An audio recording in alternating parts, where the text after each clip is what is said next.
மதுரை இன்று ஒரு சாதாரண நகரமல்ல, தெய்வங்கள் கூட தரிசிக்க வந்த திருவிழா நகரம். மீனாட்சி திருக்கல்யாணத்துக்காக வீதிகள் முழுவதும் மலர்களால் அலங்கரிக்கப்பட்டிருந்தன. கோயில் மண்டபம் பொன்னொளியில் ஜொலித்தது. நாதஸ்வரம் முழங்க, முனிவர்கள் வேதம் ஓத, அனைவரும் அந்த தெய்வீக தருணத்துக்காக காத்திருந்தனர். மணமகளாக மீனாட்சி அம்மன் மண்டபத்தின் நடுவே நின்றார். மரகத நிறமேனி, நவரத்தின நகைகள், முகத்தில் தெய்வீக ஒளி.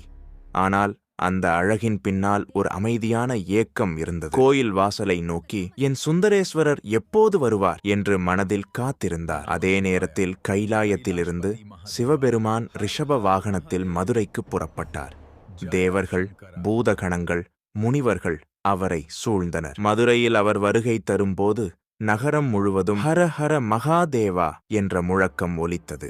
மண்டபத்தில் மீனாட்சி மற்றும் சிவன் கண்கள் சந்தித்த தருணம் உலகமே நின்றது போல இருந்தது. ஆனால் இன்னும் ஒரு முக்கிய தருணம் நிறைவேறவில்லை. மணமகளின் அண்ணனாக அழகர் வர வேண்டும்.